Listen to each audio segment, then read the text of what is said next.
Tu es venu, Adowa. Tu as fait le bon choix. Je ne sais pas si c'est le bon choix, mais je n'ai plus rien à perdre. Maman Coco hocha la tête lentement. Place cette marmite dans ton étal, Adowa. Ne l'ouvre jamais. Ne cherche jamais à comprendre ce qui s'y trouve. Chaque fois qu'un client achètera, la marmite travaillera pour toi.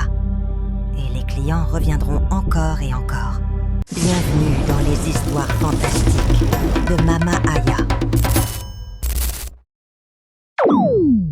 La prospérité qui coûte votre âme ou votre intégrité n'est jamais véritable. Le soleil s'était levé depuis longtemps sur le marché de Kassa. Mais l'étal d'Adowa restait désespérément vide de clients. Les mangues qu'elle avait soigneusement disposées la veille commençaient déjà à noircir, et l'odeur de leur chair gâtée se mêlait à celle du poisson séché des voisines. Assise sur son petit tabouret, la tête posée dans sa main, Adowa soupirait lourdement. Elle repensait aux dettes qu'elle devait régler à la fin de la semaine. Le propriétaire de sa maison lui avait déjà donné un ultimatum, et les créanciers passaient presque chaque jour la voir, menaçant. « Adowa, tu veux encore rester là avec tes fruits pourris ?» lança Akosiwa, une voisine de marché au ton moqueur. « Tu ne vois pas que les clients ne s'arrêtent même plus chez toi ?» Adowa releva la tête, son regard fatigué trahissant son impuissance. « Que veux-tu que je fasse, Akosiwa ? Même si je baisse les prix, personne n'achète. On dirait que ma chance m'a abandonnée. » Une autre vendeuse, Yawa, intervint en riant. « Ma sœur, si tu ne veux pas mourir de faim, ferme ton étal et va chercher autre chose à faire. Même le marché ne veut plus de toi. » Ces paroles étèrent des poignards dans le cœur d'Adowa. Elle se souvenait du temps où ses fruits étaient les plus appréciés du marché. Les clients venèrent de loin pour acheter chez elle. Aujourd'hui, tout semblait s'être effondré comme un château de sable, balayé par la mer. Le soir, de retour chez elle, elle compta ses maigres gains. À peine de quoi acheter du gari et un peu de piment. Ses enfants, Ama et Kodo, la regardaient avec des yeux pleins d'attente. « Maman, est-ce qu'on aura de la viande demain ?» demanda Kodo timidement. Adowa détourna le regard pour ne pas montrer ses larmes. « On verra demain, mon fils. Mangez d'abord ce qu'il y a, » répondit-elle, la gorge serrée. Elle se sentit écrasée par l'impuissance. Cette nuit-là, elle ne trouva pas le sommeil. Elle se tourna et se retourna sur sa natte, ses pensées envahies par la peur de l'avenir. Elle pria silencieusement. « Seigneur, pourquoi m'as-tu abandonnée ? Donne-moi une issue, une seule lumière au milieu de ce noir. » Le lendemain, elle retourna au marché avec les quelques fruits qui lui restaient. Les clientes passaient devant son étal sans même jeter un regard. Elle s'efforçait de sourire, mais au fond, son cœur se brisait davantage à chaque instant. À midi, épuisée et affamée, elle posa sa tête sur la table de bois de son étal. Son esprit dériva dans un demi-sommeil, quand soudain, elle sentit une ombre se pencher au-dessus d'elle. Une voix grave et lente résonna. « Adowa, tu ne veux pas que ton commerce revive ?» Elle sursauta et ouvrit les yeux. Devant elle se tenait une vieille femme aux yeux rouges comme des braises, vêtue d'un pagne noir déchiré. Les autres vendeuses semblaient ne pas la remarquer. Adowa, effrayée, murmura « Qui êtes-vous ? Comment connaissez-vous mon nom ?» Le marché de Kassa bruissait comme d'habitude. Les femmes criaient avec leurs prix, les enfants couraient entre les allées, et les odeurs de piments pilés, de poissons fumés et de manioc râpé s'entrelaçaient. Mais pour Adowa, tout semblait flou. Elle n'entendait plus rien d'autre que la voix de cette vieille femme à l'allure inquiétante.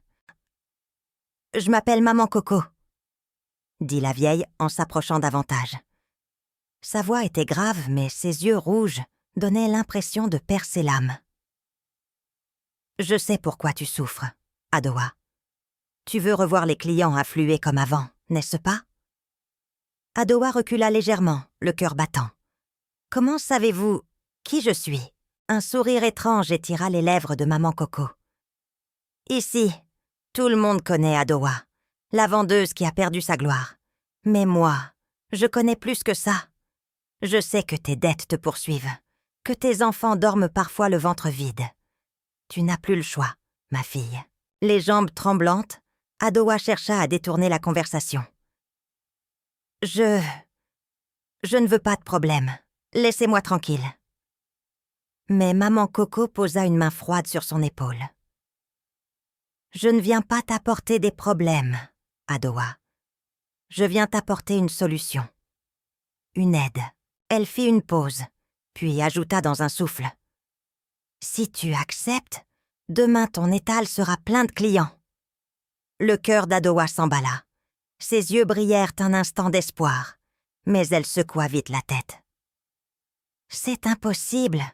Personne ne peut faire ça. »« Personne, sauf moi, » répondit maman Coco avec assurance. « Mais sache-le, tout a un prix. » Adowa frissonna à ces mots. Elle regarda autour d'elle. Les autres vendeuses continuaient à leurs activités comme si rien ne se passait. Personne ne semblait remarquer la présence de la vieille. « Pourquoi suis-je la seule à vous voir ?» demanda-t-elle, presque à voix basse. Maman Coco esquissa un sourire encore plus large. « Parce que c'est toi qui m'as appelée par tes larmes, par tes prières nocturnes. Tu as demandé une issue, non? Eh bien, me voici. » Le cœur d'Adowa se serra. Elle se souvenait bien de ses prières désespérées la veille. Était-ce donc la réponse envoyée? Mais quelque chose au fond d'elle lui murmurait de fuir. « Ce soir, à minuit, viens me retrouver à la lisière de la forêt de Cassonmé, » dit la vieille, d'une voix ferme. « Tu veux la prospérité? Viens, et je te la donnerai. Mais réfléchis bien, Adowa. » Sans laisser le temps à la commerçante de répondre, maman Coco s'éloigna, disparaissant parmi la foule du marché de Kassa comme une ombre avalée par la poussière.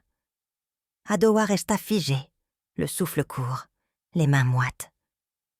Devait-elle y aller? Ou tourner le dos à cette promesse étrange qui lui faisait autant peur que désir? La nuit était tombée sur le village. Le silence n'était interrompu que par le chant lointain des grillons et le cri isolé d'une chouette perchée. Adowa, enveloppée dans un vieux pagne, marchait d'un pas hésitant vers la lisière de la forêt de Cassonmé. Chaque pas la rapprochait du rendez-vous qu'elle redoutait autant qu'elle espérait. Arrivée au point indiqué, elle aperçut une lueur vacillante. C'était une petite lampe à huile posée sur une pierre plate. À côté se tenait maman Coco, vêtue d'un grand pagne noir couvert de motifs rouges, un collier d'ossements autour du cou. Ses yeux rouges brillaient dans l'obscurité. « Tu es venue, Adowa, » dit la vieille d'une voix grave. « Tu as fait le bon choix. » Adowa tremblait de tout son corps. « Je ne sais pas si c'est le bon choix, mais je n'ai plus rien à perdre. Je veux seulement sauver mes enfants. » Maman Coco hocha la tête lentement. « Les enfants. Oui, c'est souvent pour eux que les mères sacrifient tout. Mais retiens ceci. Ce que tu vas recevoir aura un prix. Tu dois accepter sans poser de questions. » La vieille sortit alors une petite marmite noire d'un sac en peau de chèvre. Elle la posa sur le sol, au milieu d'un cercle tracé avec une poudre blanche. La marmite semblait respirer, comme si une force invisible l'habitait déjà. « Place cette marmite dans ton étal, Adowa. Ne l'ouvre jamais. Ne cherche jamais à comprendre ce qui s'y trouve. Chaque fois qu'un client achètera, la marmite travaillera pour toi. Et les clients reviendront encore et encore. » Adowa regarda la marmite, effrayée. « Et si je refuse ?» murmura-t-elle. Le regard de maman Coco se durcit.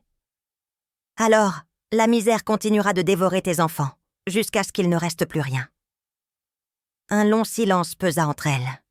Adowa sentit une sueur froide couler dans son dos. Elle pensa à Ama et Kodo, qui dormaient sûrement le ventre vide, ce soir encore. Son cœur se serra et elle tendit la main. « Donnez-moi cette marmite. » Un sourire satisfait étira les lèvres de maman Coco.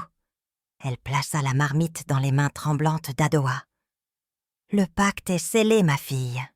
Dès demain, ton commerce renaîtra. Mais souviens-toi, ne cherche jamais à briser ce lien. » Au même instant, un souffle étrange traversa la forêt. Les flammes de la lampe vacillèrent violemment, puis s'éteignirent. Quand Adowa leva les yeux, maman Coco avait disparu, laissant derrière elle seulement l'écho de ses paroles. Tout a un prix. Le lendemain matin, Adowa arriva au marché de Kassa avec une boule au ventre. Elle posa la marmite noire sous sa table, cachée par un tissu, comme l'avait recommandé maman Coco. Elle s'installa ensuite, le cœur battant, certaine que rien ne changerait. À sa grande surprise, à peine avait-elle disposé ses fruits qu'une première cliente s'approcha, puis une deuxième, puis une troisième. En moins d'une heure, son étal débordait de monde. On l'appelait de tous côtés. « Adowa, donne-moi 2 papayes. »« Adowa, réserve-moi des oranges. » Elle n'en revenait pas. Les mêmes voisines qui, la veille encore, se moquaient d'elle, la regardaient avec étonnement. Akosiwa murmura entre ses dents. « Mais qu'est-ce qui se passe chez elle? Pourquoi tout le monde se rue sur ses fruits ?» Les ventes ne s'arrêtaient plus. Les clients semblaient attirés comme par une force invisible. Même ceux qui n'avaient pas prévu d'acheter s'arrêtaient et repartaient, les bras chargés de marchandises. Le soir, en rentrant chez elle, Adowa compta ses gains. Ses mains tremblaient. Elle n'avait jamais vu autant d'argent depuis des mois. Ama et Kodo l'entourèrent, leurs yeux pétillants de joie. « Maman, tu as réussi aujourd'hui. On va bien manger ce soir ?» Elle les serra dans ses bras, les larmes aux yeux. « Oui, mes enfants. Ce soir, on va manger comme avant. » Dès le lendemain, le miracle se répéta. Les clients affluaient et sa réputation renaissait. Même ceux qui autrefois l'avaient humiliée venaient à lui acheter des fruits, incapables d'expliquer pourquoi. Adowa se mit à acheter plus de marchandises et tout disparaissait dans la journée. Son nom recommença à circuler dans tout Kassa. « C'est chez Adowa qu'il faut aller. Elle a les meilleurs fruits. » Au fond d'elle, une inquiétude subsistait. Mais la joie de voir ses enfants manger à leur faim et ses dettes commencer à s'effacer recouvrait toutes ses craintes. Pour la première fois depuis longtemps, elle se coucha le sourire aux lèvres. Mais dans le silence de la nuit, au pied de son lit, la marmite noire semblait palpiter comme si elle respirait encore. Les jours passaient et le succès d'Adowa ne cessait de grandir. Ses fruits disparaissaient en quelques heures, ses poches se remplissaient d'argent et ses enfants retrouvaient le sourire. Mais au milieu de cette prospérité soudaine, certains détails troublants commencèrent à apparaître. Un matin, une cliente âgée acheta des oranges et repartit. Mais à peine avait-elle fait quelques pas qu'elle chancela et dut s'asseoir à même le sol. « J'ai la tête qui tourne, » murmura-t-elle, le regard vide. On l'aida à se relever et elle reprit sa route, tremblante. Adowa, choquée, voulut se convaincre que ce n'était rien. « Peut-être qu'elle n'avait pas mangé ce matin, » pensa-t-elle, en forçant un sourire. Le lendemain, ce fut un jeune homme. Après avoir payé ses mangues, il sortit de l'étal et s'arrêta net, comme absent. Ses yeux semblaient forts et perdus, et il répétait en boucle « Où est-ce que j'allais déjà ?» Finalement, il repartit, titubant. Le soir, Akosiwa, la voisine de marché, l'interpella. « Adowa, tu ne trouves pas bizarre que tes clients sortent toujours fatigués de ton étal? Ils viennent souriants et repartent comme s'ils avaient pas laissé une partie d'eux-mêmes ici. » Adowa fronça les sourcils, mal à l'aise. « Tu exagères, Akosiwa. Ils sont peut-être juste fatigués par la chaleur. » Mais la vérité, c'est qu'Adowa aussi avait remarqué ce détail. Chaque client quittait son étal avec un air vidé, comme si quelque chose leur avait été subtilisé. Et quand elle baissait les yeux vers la marmite noire, dissimulée sous son étal, elle croyait l'entendre vibrer faiblement. Une nuit, alors qu'elle rangeait son argent, Ama, sa fille, lui demanda innocemment « Maman, pourquoi les gens qui achètent chez toi ont l'air tristes après? Moi, j'ai peur. » Adowa sentit un frisson la parcourir. Elle caressa la tête de sa fille et répondit doucement. « Ne t'inquiète pas, ma chérie. Tout va bien. » Mais au fond d'elle, une angoisse croissait. De plus, elle-même commençait à ressentir des malaises étranges. Ses rêves étaient tentés de silhouettes sombres. Ses réveils s'accompagnaient d'une lourdeur inexplicable. Et parfois, elle se surprenait à fixer la marmite pendant de longues minutes, comme hypnotisée. Chaque jour, la même question revenait dans son esprit. Et si cette prospérité avait un prix qu'elle ne voyait pas encore clairement? Une nuit, le sommeil d'Adowa fut interrompu par un bruit étrange venant de son étal. La marmite noire qu'elle avait cachée sous le tissu émettait un léger chuintement, comme si quelque chose bougeait à l'intérieur. Elle se leva, le cœur battant, et s'approcha lentement. La lueur de la lampe à huile faisait danser des ombres sur les murs. Lorsqu'elle souleva précautionneusement le tissu, elle eut un frisson glacial. La marmite était entr'ouverte. Une vapeur sombre s'en échappait, prenant la forme de petites silhouettes qui se glissaient vers l'étal. Adowa recula, terrorisée. Elle comprit alors avec horreur ce qui se passait. La marmite prenait une partie de l'âme de ses clients. « Non, ce n'est pas possible !» murmura-t-elle, la gorge serrée. Elle voulait crier, mais aucun son ne sortit de sa bouche. Le souffle des ombres semblait remplir toute la pièce. À ce moment précis, un rire grave résonna derrière elle. Adowa se retourna et vit maman Coco, apparue comme par magie dans l'ombre. « Alors, tu as découvert la vérité, ma chère Adowa ?» dit-elle, les yeux flamboyants. « Vous m'avez menti !» s'écria Adowa, reculant d'un pas. « Ce n'est pas juste, ce n'est pas ce que j'avais demandé. » Maman Coco haussa les épaules. « La prospérité n'est jamais gratuite.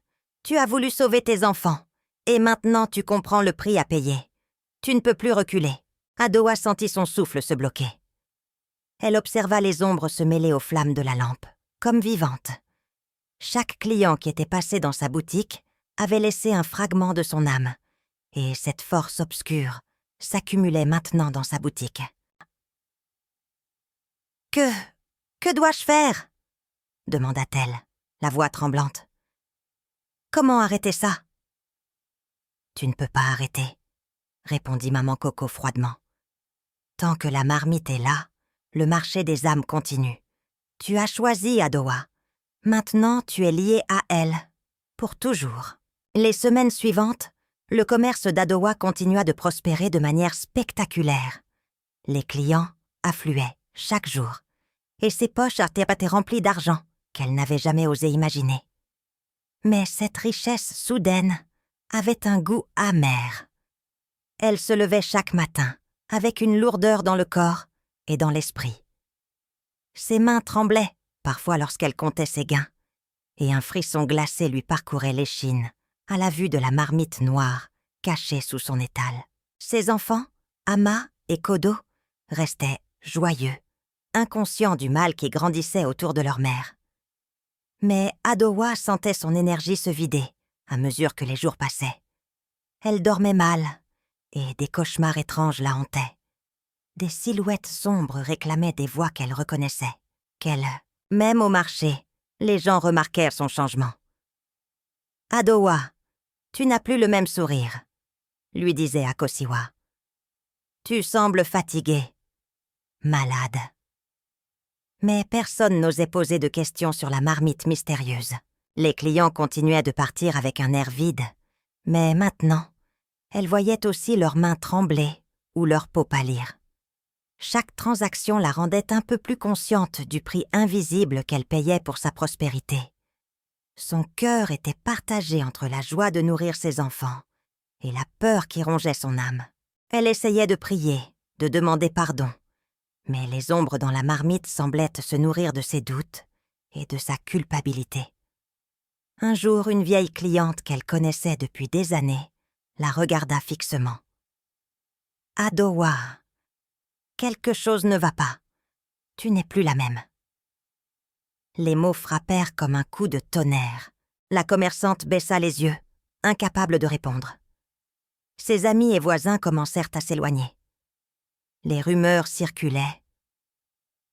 Adowa ne dort jamais vraiment. On dit qu'elle parle seule avec des ombres. La peur remplaçait le respect. Même Ama et Kodo sentaient sur la distance grandir. Adowa, seule dans sa maison le soir, serrait la marmite contre elle et murmura « Seigneur, que suis-je devenue ?» Mais aucune réponse ne venait, seulement le souffle froid de la marmite qui semblait pulser comme un cœur vivant. Chaque transaction au marché l'affaiblissait davantage.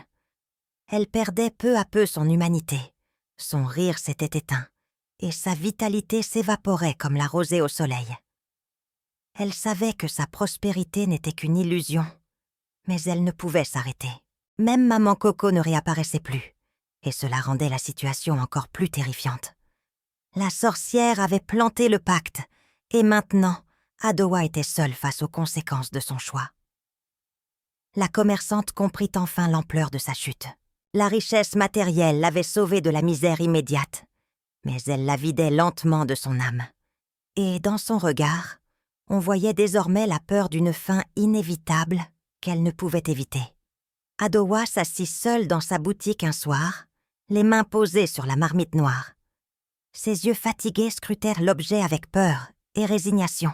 Elle savait que le moment était venu. Le prix de sa prospérité ne pouvait plus être retardé. Les ombres à l'intérieur de la marmite semblaient en bouger plus vite, plus vivement. Elle murmurait à des voix qu'Adowa reconnaissait, les clients qu'elle avait servis, les fragments d'âme qu'elle avait volés sans le vouloir. Elle tenta de prier, de supplier le ciel de lui offrir une issue, mais aucune lumière ne répondit. Son souffle était court, et son cœur battait à tout rompre. « Seigneur, aidez-moi » murmura-t-elle. Puis, dans un souffle plus fort que le vent, maman Coco réapparut. Ses yeux rouges brillaient plus que jamais. « Adowa, tu savais que ce moment viendrait, » dit-elle, sa voix résonnant comme un écho dans la boutique.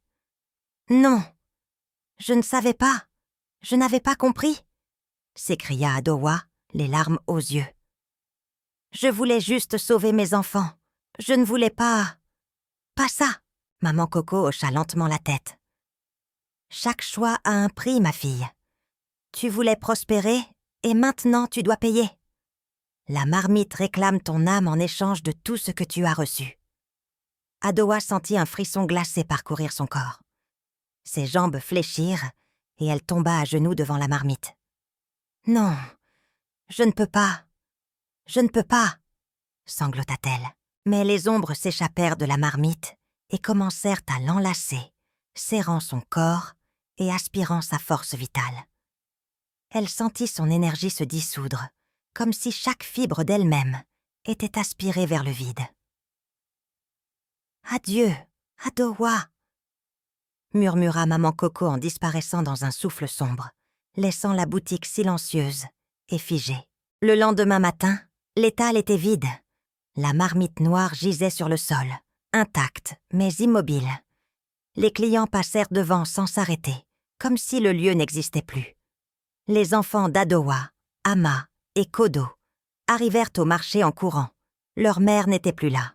Ils appelèrent son nom, le cœur battant. Mais seule la marmite les regardait, muette et menaçante.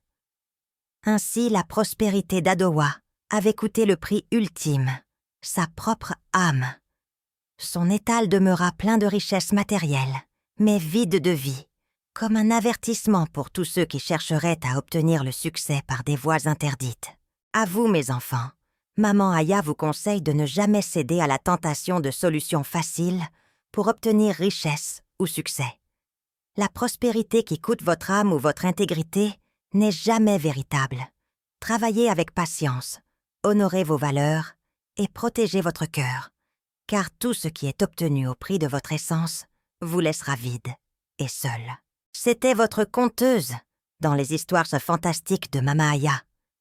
Si cette histoire vous a plu, n'oubliez pas de vous abonner, de laisser un commentaire bienveillant pour m'encourager et de la partager autour de vous, en famille, entre amis ou avec vos collègues.